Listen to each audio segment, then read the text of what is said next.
Friends, ఎలా ఉన్నారు అందరూ? నేనైతే చాలా బాగున్నాను. మీరు కూడా బాగుండాలని కోరుకుంటాను. అందరూ ఈ వుడెన్ డిబ్బీ ఎక్కడ కొన్నారు? కాస్ట్ ఎంత? ఇవే చెప్తున్నారు. నాకు డిబ్బీతో ఉన్న మెమోరీస్‌ని మీతో షేర్ చేసుకోవాలి అనుకుంటున్నాను. మా చిన్నప్పుడు మట్టితో చేసిన డిబ్బీలు ఉండేవి.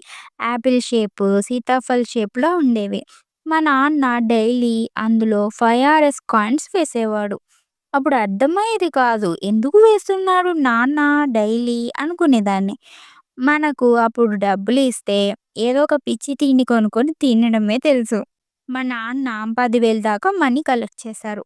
ఈ డిబ్బీ ఐడియా అయితే చాలా బావుంది. ఇందులో ఉన్నట్లు 100, 200s అయితే వేయగలము. కానీ 500s వేయడం అంటే కొంచెం కష్టమే అనిపించింది నాకు. కానీ ఫిక్స్ అయ్యా 1,00,000 చేయాలని. బట్ నాకు ఒక డౌట్ అండి.